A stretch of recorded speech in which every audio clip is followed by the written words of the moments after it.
Alors bonjour à tous et bienvenue dans cette nouvelle vidéo. Aujourd'hui je vais vous présenter quelques derniers achats qui sont un peu mes cadeaux de Noël on va dire.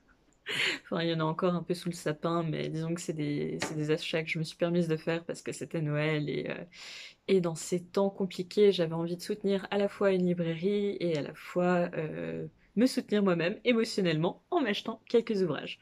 Alors, il s'agira uniquement d'ouvrages, on va dire, classiques, d'essais philosophiques aussi et d'ouvrages d'histoire, parce que c'est un genre que j'aimerais bien développer maintenant en 2021. Je pense que j'ai fait l'impasse sur plusieurs lectures importantes pour moi, parce que ce sont des lectures dont j'entends beaucoup parler et qui me semblent importantes pour ma sensibilité. Donc voilà, j'avais envie de remédier un peu à cela. C'est des lectures qui me font envie depuis très longtemps. Et j'ai toujours un peu repoussé en me disant j'ai pas le temps, j'ai pas le temps, j'ai pas le temps. Mais maintenant ils sont achetés, donc il va bien falloir les lire. Donc je vais être un peu obligée de les lire. Donc c'est très bien, c'est ce que je souhaiterais. Donc sans plus attendre, je vais vous les présenter. Alors, je commence par Descartes, le discours de la méthode, avec la présentation de Laurence Renaud. GF, c'est l'édition avec le dossier. Alors, pourquoi Descartes? Pourquoi le discours de la méthode? Donc, si vous ne connaissez pas, il s'agit d'un manifeste de la philosophie écrit en 1637, c'est pour ça que je dis le résumé, qui, en gros, c'est un manifeste pour la philosophie cartésienne. Il me semble assez important pour moi parce que je m'intéresse beaucoup au XVIIe siècle et je pense que je ne comprends pas certaines subtilités dans ce que j'étudie dans le XVIIe siècle et j'ai besoin de renforcer mes connaissances philosophiques là-dedans. C'est pour ça que je lis Descartes, c'est un philosophe extrêmement important du XVIIe siècle et même pour tout ce qui ira après. Donc voilà, je pense que c'est aussi intéressant peut-être de me plonger un peu dans de la philosophie. Je ne suis pas philosophe évidemment, mais disons, je pense que c'est une lecture importante. J'avais commencé à la lire quand j'étais au collège et, euh, et je m'en souviens plus. Donc ce sera aussi une bonne révision.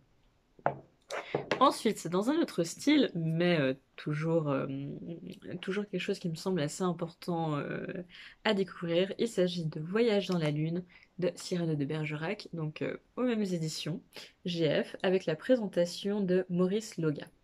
Alors, il s'agit, pour ceux qui ne connaissent pas, du premier roman de science-fiction écrit donc de Cyrano de Bergerac. En fait, c'est un homme qui va finir par aller sur la Lune et qui va trouver une communauté différente. Et en gros, sous ce récit imaginaire, il y a toute une critique de la société je vous le donne en mille, du XVIIe siècle. Donc du XVIIe siècle, et voilà.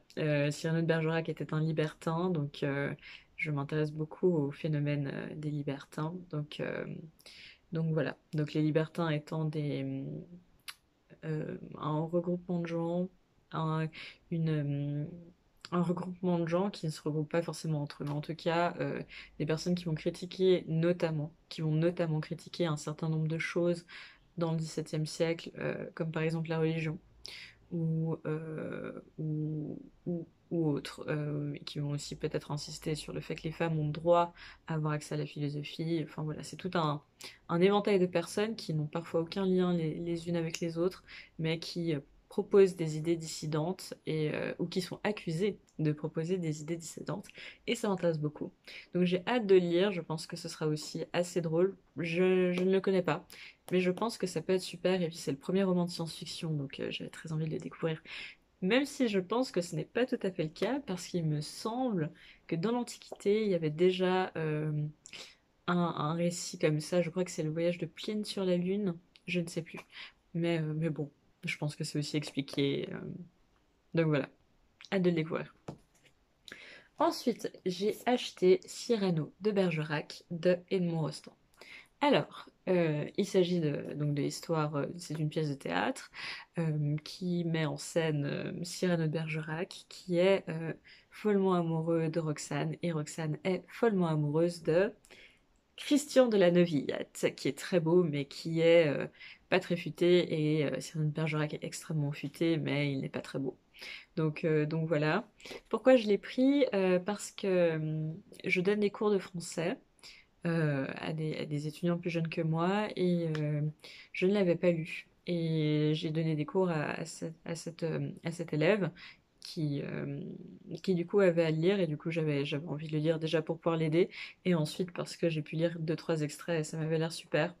Donc voilà. J'ai hâte de commencer aussi, ça a l'air magnifique. Ça fait très longtemps que j'ai pas eu de pièce de théâtre, donc je pense que ça pourra pas me faire de mal. Ensuite, on va passer parmi les plus belles éditions que j'ai pu voir de ma vie. J'espère que vous êtes prêts. J'espère que ma caméra est prête aussi, parce que j'ai un peu peur qu'avec ces différentes couleurs, ça sature un peu l'image. Donc voilà, mes excuses d'avance si ça le fait. Je ne saurais pas trop comment régler ce problème. C'est magnifique.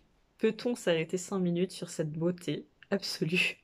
Enfin, même par le retour caméra, je trouve que c'est juste sublime. Donc, de quoi il s'agit? Il s'agit de provincialiser l'Europe, la pensée postcoloniale et la différence historique. Donc de Dipesh Chakrabarty. Donc c'est traduit de l'anglais par Olivier Ruchet et Nicolas Vielescaz, mes excuses, Vielescazes peut-être, aux éditions, magnifique édition, Amsterdam. Il est magnifique. Il est vraiment beau. Donc c'est un pavé, sublime. Enfin, c'est sublime. Enfin, ça me fait personnellement très plaisir de voir que des ouvrages extrêmement importants comme celui-ci, je vous expliquerai pourquoi, soient aussi magnifiquement édités. Ça donne envie aussi aux jeunes de se lancer dans des études de lettres, de se lancer aussi dans une réflexion personnelle. Donc, je suis vraiment contente. Alors, de quoi il s'agit? Euh, Cet ouvrage et cet article, parce que dedans il y a un article qui s'appelle aussi Provincialiser l'Europe. En gros, Dipesh Chakrabarty est un penseur et un historien qui, donc de base indien, mais qui, je crois, enseigne maintenant aux États-Unis. Je crois que c'est ça. En tous les cas, il a comme thèse le fait que les outils que l'on a utilisés, que l'on a construits en Europe pour comprendre le monde et l'histoire, sont des outils européens. Et pour comprendre le développement des nations euh, hors Europe, ils ne suffisent pas. Et pour réussir à vraiment avoir une vision globale du monde et de l'histoire du monde, ou en tout cas une vision transnationale de cette histoire, il faut provincialiser l'Europe et la considérer comme une province parmi toutes les autres provinces que constitue le monde. Donc en gros, on décentralise le regard, on n'a plus un regard européano-centré, on a un regard, j'ai envie de dire global, où toutes les provinces sont des provinces. Et il n'y a plus une puissance hégémonique qui dicte les outils, les appareils interprétatifs, qui sont calqués sur sa propre expérience de puissance hégémonique. Donc c'est très intéressant. J'ai lu l'article en question. Je vais peut-être juste vous le retrouver parce que c'est un article vraiment, vraiment fondateur. Ce livre est fondateur pour la pratique de l'histoire transnationale, qui est une pratique qui prend de plus en plus d'ampleur.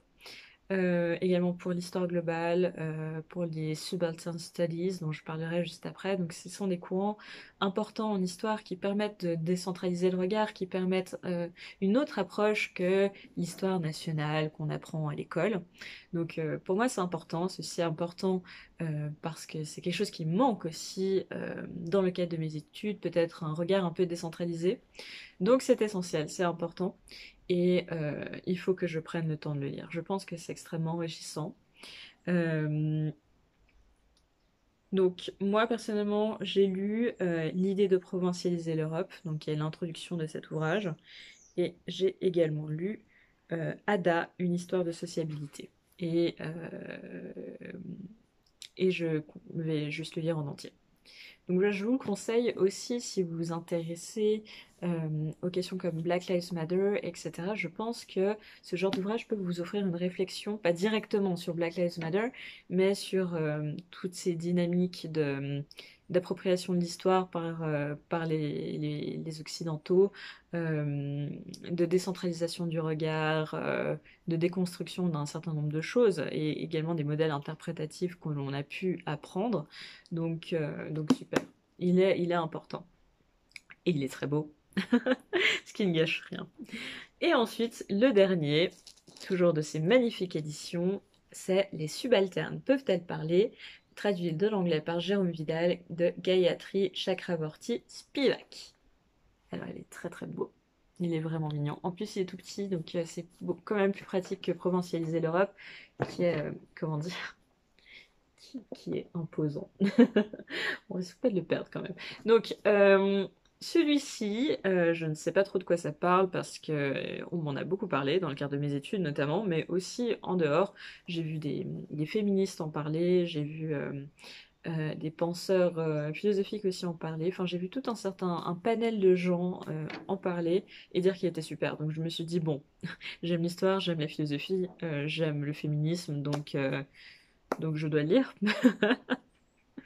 Un jour, je finirai peut-être aussi Le deuxième sexe de Simone de Beauvoir, on verra. Mais en tous les cas, j'avais envie de le lire. Le fait qu'il soit court aussi m'a attiré parce que c'est vrai que par exemple, Provincialiser l'Europe, je pense pas vous le présenter dans un bilan lecture prochainement. Je vais prendre le temps de le lire, ça va me prendre beaucoup de temps. Je vais lire certainement un article à la fois. Quelque chose de plus court comme ça me permet d'avoir une réflexion sur un sujet qui m'intéresse, peut-être de manière plus concise et m'ouvre plutôt des pistes de réflexion plutôt qu'une pensée plus englobante sur le sujet. Alors, en fait, de quoi ça parle? Ça parle justement du domaine de recherche des Subaltern Studies, donc qui est un autre de ces courants de recherche qui a explosé, j'ai envie de dire, à partir des mouvements euh, le développement de l'histoire transnationale, des ouvrages importants comme par exemple l'orientalisme de Edward Said, peut-être que certains d'entre vous l'ont lu. Donc voilà, toute cette réflexion sur le décentraliser le regard, proposer une histoire transnationale, etc., etc. Et du coup, les subaltern studies sont les études des subalternes. Donc que ce soit les serviteurs, mais aussi les femmes, en gros l'étude de ce qui n'est pas, si j'ai bien compris, hein, parce que je ne l'ai pas encore lu, si j'ai bien compris tout ce qui n'est pas l'homme blanc européen. Et en l'occurrence, cet ouvrage, Les subalternes peuvent-elles parler, c'est de nouveau on descend le regard, on n'a plus un regard européanocentrique, et Spivak va nous montrer qu'il est impossible d'analyser l'histoire de l'oppression des femmes sans prendre en compte les logiques impérialistes qui ont participé à cette histoire. Donc c'est un ouvrage de philosophie, c'est un essai philosophique. Je pense qu'il est important, je pense que je vais apprécier et si le féminisme, si l'histoire, si la pratique de l'histoire vous intéresse, si tout simplement vous vous posez des questions sur le regard un peu trop européanocentrique qu'on peut avoir, si ce genre de questions vous parle, je vous le conseille fortement. Enfin, je vous le conseille sans l'avoir lu, mais je sais qu'il est très bien. Enfin, tout ce que j'ai acheté aujourd'hui, je sais qu'ils sont très bien, ce sont des classiques, donc voilà. Euh, D'ailleurs, en parlant de ça, peut-être juste pour terminer, c'est aussi une super idée cadeau. Si vous connaissez quelqu'un qui s'intéresse à l'histoire, qui connaît peut-être pas forcément ces domaines de recherche qui sont assez nouveaux. Par exemple, les Subaltern Studies ont commencé dans les années 80, donc c'est quand même relativement neuf. Provincialiser l'Europe, c'est assez récent aussi. Ça peut être de super idées cadeaux. Je les trouve sublimes. Celui-ci coûte 22 € et celui-là 12 €. Donc c'est vraiment abordable. C'est sympa, ça change. Donc voilà, les éditions à Amsterdam, regardez un peu ce qu'ils font. Il y a plein de bonnes idées, aussi sur des sujets différents. Donc foncez. Donc voilà, c'est tout pour mes derniers achats. Je pense que je reviendrai vers vous avec un bilan lecture et je vais aussi faire euh, une proposition de livre chinois que j'ai beaucoup aimé pour ceux qui voudraient débuter avec la littérature chinoise. Donc voilà, dites-moi ce que vous êtes en train de lire en ce moment, ça m'intéresse fortement. Personnellement, je suis en train de lire Le Miroir des courtisanes de Sawako Ariyoshi. qui est extrêmement bien, mais je reviendrai vers vous pour vous en parler dans une nouvelle vidéo. En tout cas, je vous souhaite de très belles fêtes si vous fêtez cette fin d'année et prenez soin de vous et je vous dis à très bientôt.